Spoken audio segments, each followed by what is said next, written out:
My guest this week has been a humanitarian all his life. His work is all about saving lives, but for him it goes even further than that. It's about bearing witness, these days in Gaza.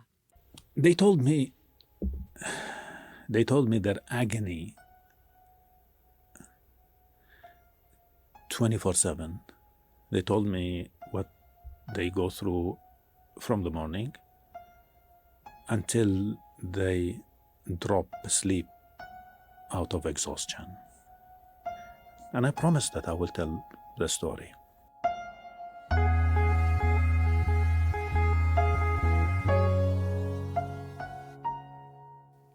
Muhannad Hadi is the UN Deputy Special Coordinator and the Humanitarian Coordinator for the Occupied Palestinian Territories. Listen to his incredible story. From the United Nations, I'm Melissa Fleming. This is Awake at Night.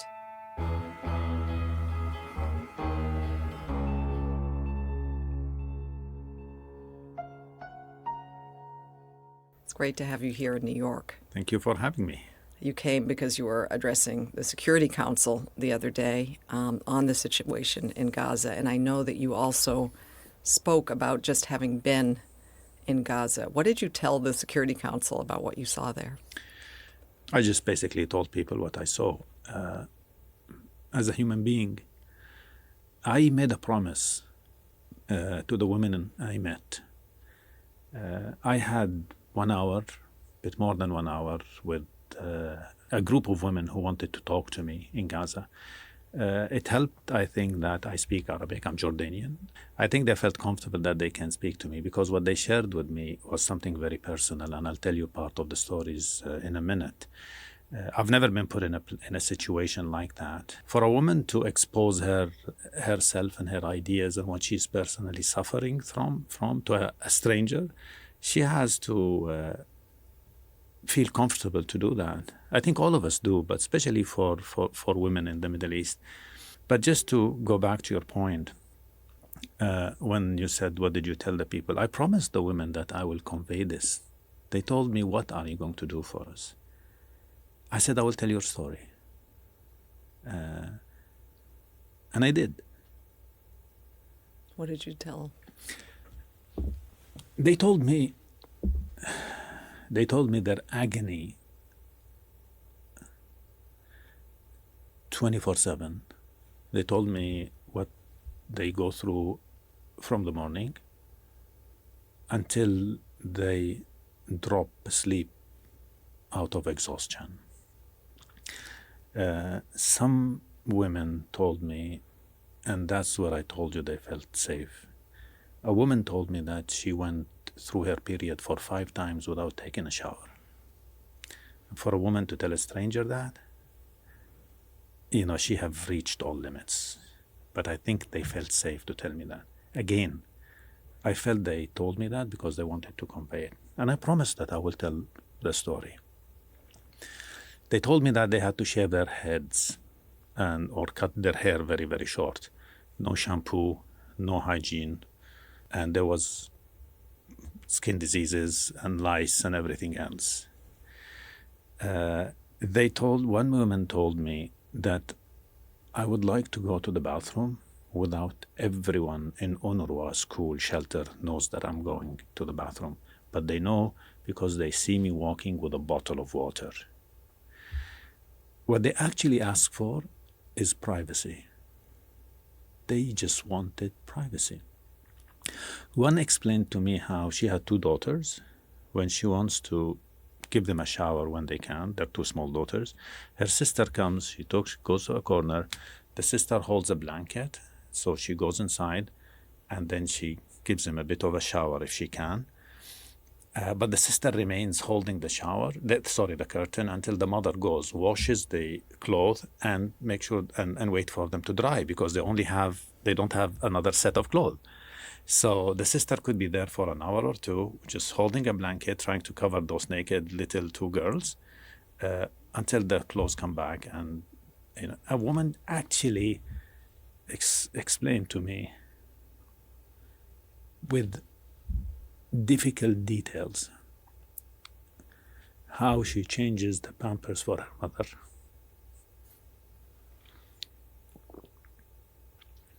So they What, you really got emotional when you were trying to tell that part of the story. What is it that really got to you about her struggling to help her elderly mother? reading about something is one thing. Watching it on TV is another. Feeling the emotions of the people is different. I've actually was also impacted a lot when a woman told me how she lost her social status. You would think this is an easy story compared to the other stories. But it's not. She has 3 boys. She was hoping to see them go to school for international schools, as we always do for our children, and to get education. And now then she explained to me how her kids are just running in the streets in Gaza, collecting wood for her, and that's a UN staff member, to cook dinner for them. And then, by the way, every woman I saw, she was like, look, they showed me their hands. Their hands are from the wood, from the firewood. One woman told me, I know one thing for sure, that I'm not a female, but I'm not sure what I am. What did she mean by I that? have no idea what she meant. That she lost her femininity. Totally. Because, some of them told me that on that point, actually. She said, I would love to have an opportunity to comb my hair. I can't do that because they have to wear the hijab, not necessarily from a religious point of view, but from a protection point of view. A woman told me that she has been wearing this hijab for 9 months.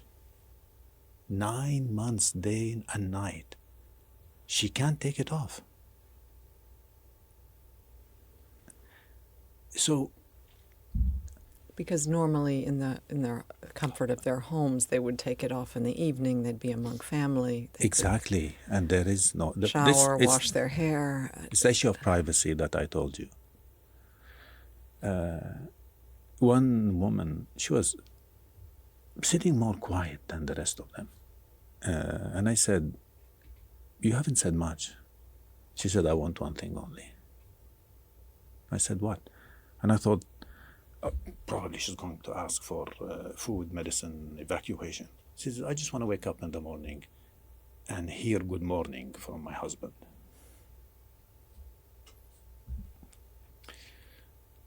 Where was her husband? Next to her. But then when I gave her that look, why doesn't he say good morning? She said, because in the past 9 months, she explained it without me asking, there is nothing good in our lives. So you don't wake up to anything good. You just wake up to run to the street and to try to get food, water, shelter, anything. So there's nothing good in our life. So I just want to hear it. Of course, they talk to me about the gender-based violence. Stories and stories. Because of the breakdown of public order. Because breakdown of public order, because men are, they're under pressure. It's just a different life for all of them.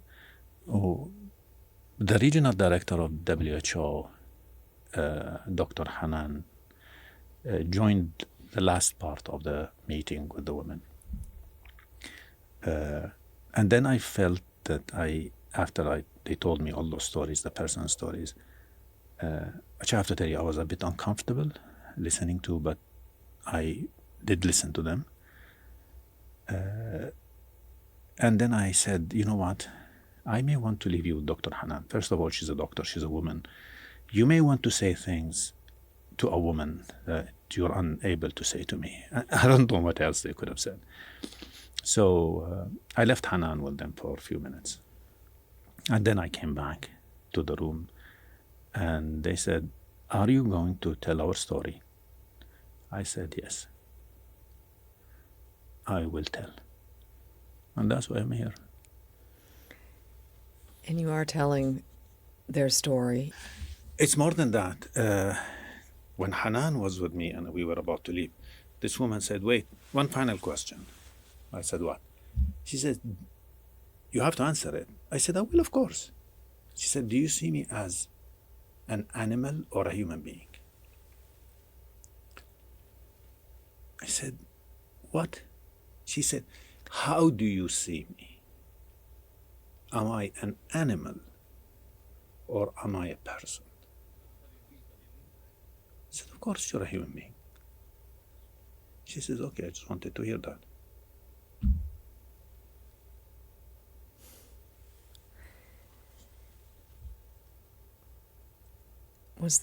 Can you describe this woman? Was she a young woman, an older woman?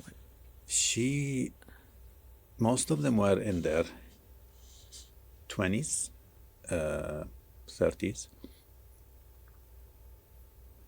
She could be you, she could be my sister, she could be my wife, she could be anyone. What does it say about this war? As it says about any war, the first victim in the war is the truth. The second are the women and the children. This is I have seen in my journey. The truth goes first. Then the women and the children pay a price. And that's why they call it man-made crisis. And I always say you need a woman-made solution for a man-made crisis. And those women need to be given a voice, by the way. And what are they asking for, especially right now in the context of this war? Beyond, of course, they want beyond privacy and dignity and showers and to say good morning. They want an end to this. The problem is, in other places, they will tell you, "We want to go home." In this case, there is no longer a home.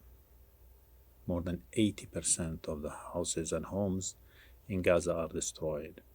There is no home to go to. 80%. Probably more. The loss is just huge. You know, the thing is, when you speak to them and you're sitting there, I think I was lucky. It was so hot. I was so sweating. So I had tears come out of my eyes. But I don't think they could tell, was it sweat or tears? So that saved me in front of them. But, you know, I just want to tell you something that we all struggle with as field staff when we go. And my colleagues more than me, they're more on the field than me. But for me, you know, you go there and you sit with them and you hear the agony of it. And it's hot and it's very tiring and exhausting. And then you jump into your armored vehicle and next to you there is a bottle of cold water. And then you actually speak to yourself, can I honestly drink this? You know, women there, they don't drink water, even if they have access to safe drinking water, because they can't afford to go to the bathroom. And that increased... because they're so crowded, the bathrooms, because and they have to wait. Because they're so crowded, because they're scared from being harassed, exploited. The privileged ones that I visited, they had, you know, they don't have tents as people think. They're just small shelters. If somebody has sort of a tent, he finds a sort of a small corner in the tent and they dig a hole and they cover it with blanket. They keep that hole for the girls, the women to use as a bathroom, where they sleep in the same room, and then they cover it with a blanket. Other women don't have that privilege if they don't have that tent. So they don't drink water because they can't afford to go to the bathroom. And imagine a pregnant woman not drinking water. But also the health implications. They told me about the infections that they have as a result of that, and WHO is aware of that. But back to what I was trying to tell you, before you reach that bottle of water, you think twice, am I a hypocrite for drinking this water after listening all of this? And that carries with you, by the way. Then you go to your guest house where we have the privilege of taking a shower. And then you take a shower. And then you realize, taking a shower after just listening to those people. When a woman tells you that I did not take a shower for 6 months, and I was in the field for about 5-6 hours, and the first thing I want to do is just to go and take my nice shower at the guest house in Gaza. I'm not talking about Jerusalem, in Gaza itself. Imagine what you go through with yourself. And then after that, of course, you have colleagues who are kind enough to offer you a very decent meal, despite the fact that you're in Gaza. And you eat the dinner, and then you just think, am I really doing the right thing on that? I don't know. We're humans. We're humans, and these are the things that we normally take for granted. Yeah. But it just probably made everything come into even greater graphic relief that these women were deprived of every single comfort that a human being. They are being stripped out of their dignity. This is what it is. It's dignity. I remember you started this job about 3 months ago, I believe. 3 months ago. You were called into this, and I am sitting in New York attending a lot of the meetings. The Secretary General calls a meeting every week, the executive committee with the heads of UN agencies, humanitarian agencies, and key staff from around the system. And you were giving a briefing, I remember, and I was watching one of the colleagues who was taking notes, and as you were speaking, there were tears streaming down her face. And it really made me choke up, too, because you were describing what you were seeing as you were driving through Gaza. I mean, can you just paint the picture of what Gaza looks like? I recall you were talking about just witnessing people on the streets with nothing, kids running around, utter destruction. What do you see when you drive through? One of the days when I woke up in Gaza and I was driving from the guest house to my first meeting, I looked around and people were just, it's like coming out of their shelters. I knew where I was going. I was going to a meeting. And I wondered, why did this person wake up this morning? You woke up for what? The irony of it is you woke up for what? I know why I am up. I have a job. I'm going to do the job. I'm going from one place to the other. What would a person in that shelter wake up for? You have no food. You have no water. You have challenges. You're waking up to challenges that probably you won't find them anywhere in the world. I think if there is hell on earth, it's Gaza, by the way.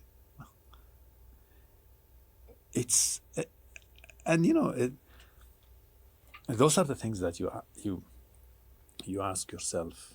What does this hell look like? I've seen destruction in Aleppo, Homs, Syria, Sudan, Yemen. I've seen the result of bombing and attacks. But Khan Yunis, it's like it was plowed. Sometimes I was driving, I have some photos I can show you. Sometimes when I was driving, the sewage and the water and the pillars of the buildings were like 5 meters above us. It's like we were driving in an endless ditch. I think because of the bombing or whatever military operations were taking place there. When I drive in the streets in Gaza, what do you see? You see just people on the streets, kids trying to find some water. And the thing that puzzled me is you find kids or whomever, anybody there has something to sell, but something like what? Like a doorknob, a bulb, a microphone, anything they can find, they put it there. Even kids, they just sit there, kids, little girls, subject to exploitation and abuse, with like a carton and on it some few things. What are they selling, for whom, and who is buying it? I just could never figure it out. Although I drove my close protection and security, I drove them crazy because every time I saw kids, I said, you have to stop. I made them stop. And I went and I talked to the kids. And you just don't, what are you doing? We're selling this. Oh, who's buying? Nobody. Nobody's buying anything. But it's something to do. It gives a sense of purpose. It gives us something, you wake up, you put this, and, who's going to buy a broken doorknob? Who's going to buy, it's a chair? Why would you buy a chair? But also, I remember you mentioning at one of your briefings that there is no real currency anymore. The only currency is cigarettes, which are now $25. Yes, the new currency is cigarettes pack. now. Money is not there. Paper money is not there. They don't allow paper money to come in, and whatever they had, it's just deteriorated totally. They have some coins, but they are worthless. It's becoming a barter economy in a way. Or people buy on credit, or people get commodities for sexual favors. And that's the part that breaks the heart. It really breaks the heart because everything is just broken down. I saw an old man when I was trying to understand. And by the way, this is a point I always make.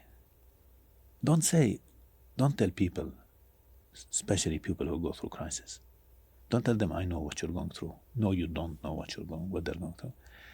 You may understand or start to understand what they could be going through, but don't put yourself in their position and situation, claiming that you know what they're going through, because this is dangerous. Because when you give yourself the right to claim that I understand what I'm going through, then I will start passing judgment and let me tell you what's good for you. No, you cannot do that. You need to listen to people. If you want to do the job, you need to be humble.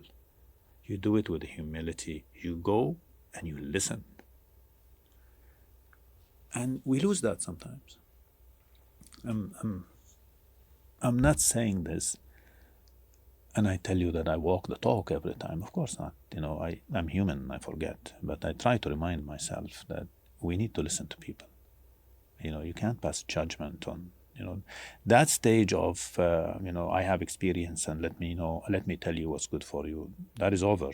You don't know what you would do. You don't know what people are, what people are going through. So we actually have to listen to them. But as I was educating myself of what happened, there was this elder guy I met, and he looked at me. He said, "Let me sum it up for you." Gazan, few years in his 60s, so he's few years older than me. He said, "You have to look at us as zombies.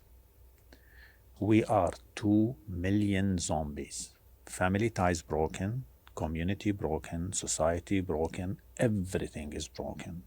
We are living individually as zombies. So when you want to assist us, keep that in mind." That was the best description of the situation.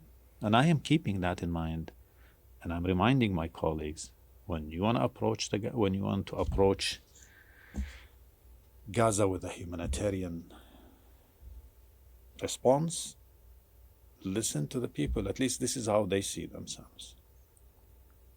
You're there to coordinate the humanitarian operations. How are you dealing with this? And what do you want most so that this suffering can be slightly alleviated and some of the dignity can be returned as long as this war continues? We're in the business of saving lives. Man, when you're in the business of saving lives, you ask for what you want, and you do with what you get. It's a simple formula. I know what we want. We want everything for those people, but we can't have it because it's man-made crisis. And in man-made crisis, there are man-made obstacles, and they put those obstacles on us. But we're focused on our mandate. We're focused on helping the people. We're focused on doing as much as we can to save lives. So whatever we can get, we do with it. Fine, we're not definitely meeting the nutrition requirements for the people. We're unable to get them clean water as much as they want. But with whatever, we prioritize and reprioritize. And some days we don't have fuel, so we reprioritize whatever has been reprioritized from the day before. And then you have to make this hard decision. We're down to 1,000 liters of diesel. You give them to the hospital, you give them to the water purification, you give them to the generators, or to the telecommunication towers. Can you take that decision, Minister? And let me spice it up for you. If you decide to give them to hospitals, which one? And if you give it to a hospital, which part of the hospital you want to run? Is it the ICU? Is it the emergency room? As if there are hospitals, and let me make one clear correction here. There are no hospitals in Gaza. I'm talking about field hospitals. And if you ask colleagues in WHO, they will tell you, field hospital is not a hospital. So I'm correcting myself here, and I'm telling you it's field hospital. So which part of the field hospital you give the diesel for? We make those decisions every day. What is keeping you most awake at night when you think of this situation in Gaza and these kinds of decisions? Everything. You reminded me the first time I went to Gaza, going there fresh and wanting to make a huge difference. And then I sat with the team and I said, can you tell me about the priorities? And they looked at me, they said, what? Priorities? We don't have priorities. I said, what do you mean you don't have priorities? They said, everything is a priority. We don't have a priority list here. Look around you. And I realized everything is a priority. What keeps, I wake up every morning. I have to wake up most of the nights when I'm there between 4 and 6 a.m. because part of my job is also I'm the designated official for security. So I have to clear the high-level trips and missions, which they're always risky, and we lost colleagues. So I wake up and I read what they send me, and I have to do it mission by mission. Approved, not approved, and with the justification why it should, and the mitigation measures and everything. And then I push approved. And I know that when I push approved, it could be good, but it could be a colleague in a body bag. And it happened. It happened recently. There was a convoy that was hit by Israeli fire. Yes, and we had a colleague from DSS. From our security services. Yes, and another one injured. How did that make you feel? I'm not sure. It hurt. Probably. You know what I tell colleagues when we're talking about security enhancement and things like that, I always tell people, would you like to make a call on behalf of United Nations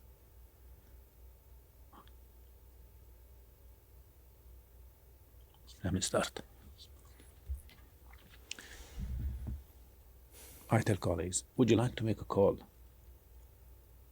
to a wife and tell her, oh, by the way, so sorry, we lost your husband last night.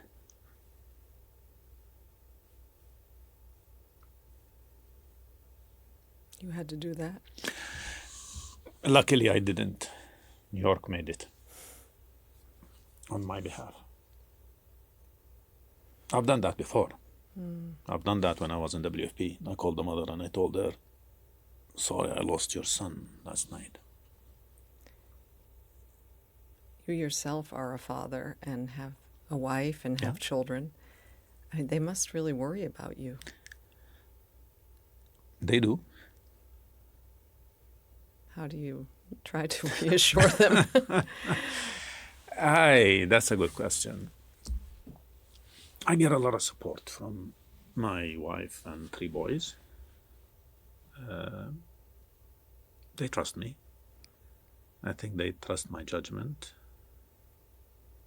I've never lied to them. I've always been honest with them. But they're proud.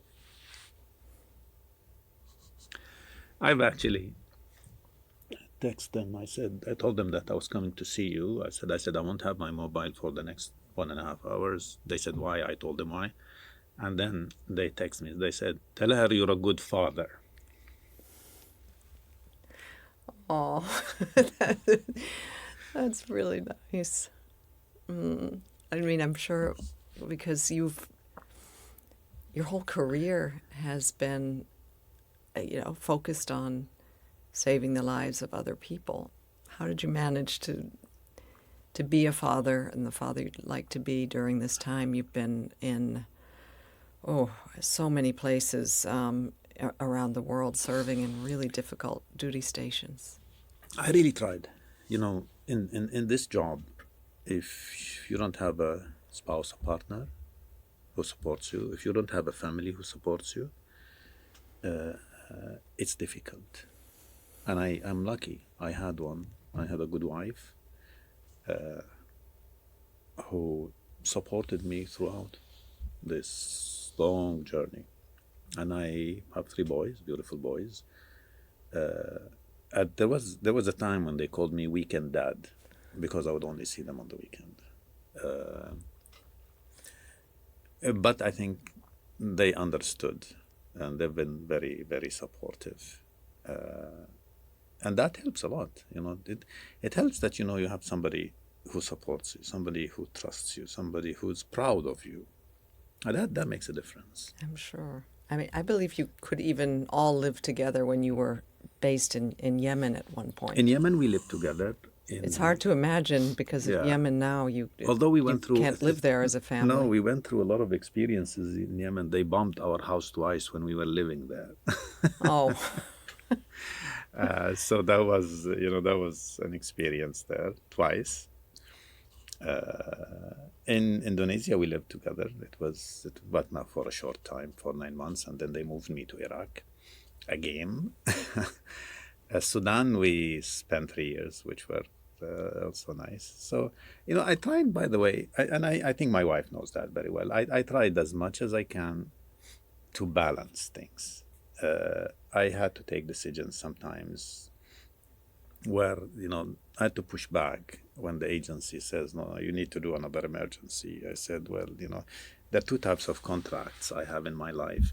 One with the United Nations, and I have a contract with my wife. I wanted to work on the contract with my wife. I wanted to make sure that contract has no termination date.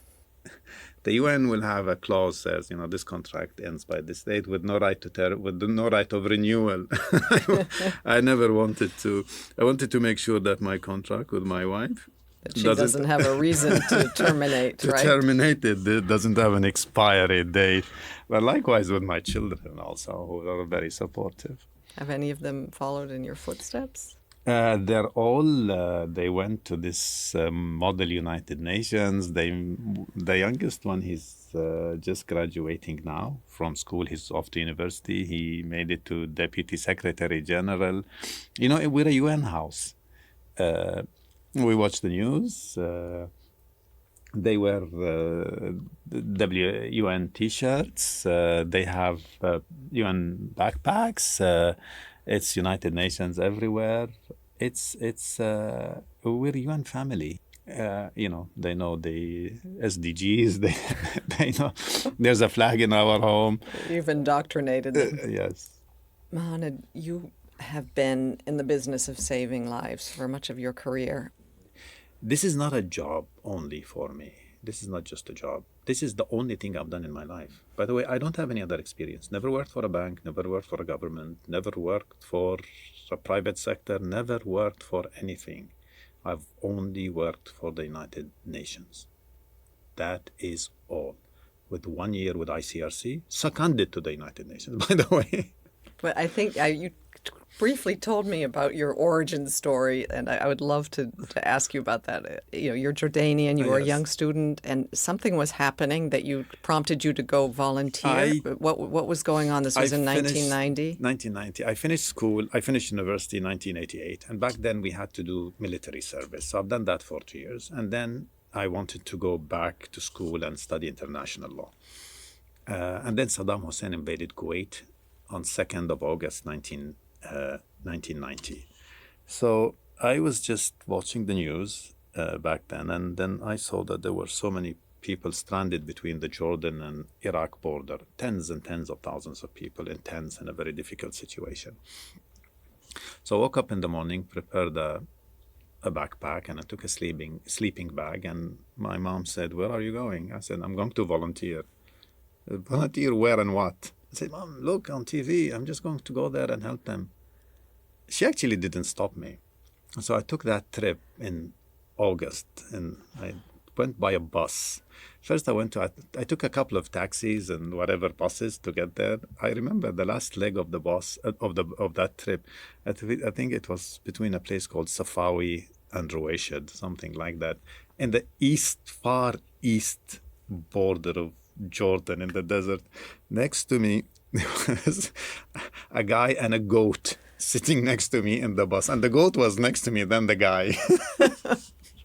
So he had this goat with him. And were you asking yourself what you were doing? What am I doing there? Anyway, I reached, and then they allowed me to go inside the desert for 35 kilometers, and I went there, and at that time, whomever was there volunteering, they decided to leave. So they left me there on my own upon arrival. And then as they were leaving, there was one doctor who told me, "Listen, I'm also leaving. I can't take it anymore. But here are 3 boxes. If somebody comes who has fever and flu, you give him medicine from this. If he has diarrhea, you give him this. And if they have whatever, I forgot, one was for the fever. I think it was paracetamol, and one for stomach, and one for the flu." I said, and he said, "That's it." They left. So then the people wanted to go and attack the boxes. And I said, no, let me do the distribution for you. So I actually worked as a doctor until I met colleagues from ICRC. And I have to say, I met Philip Lazzarini.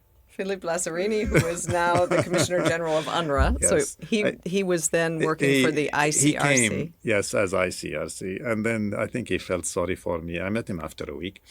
I had to sleep on top of a fridge because there were scorpions everywhere attacking people at night. So I would just put myself on top of a fridge and just sleep there, whatever I could sleep during the night, and then continue doing. And then Philip felt sorry for me when he met me in the desert after that, and he said, "Why don't you come with us and go to a hotel?" And they had a hotel, they were ICRC.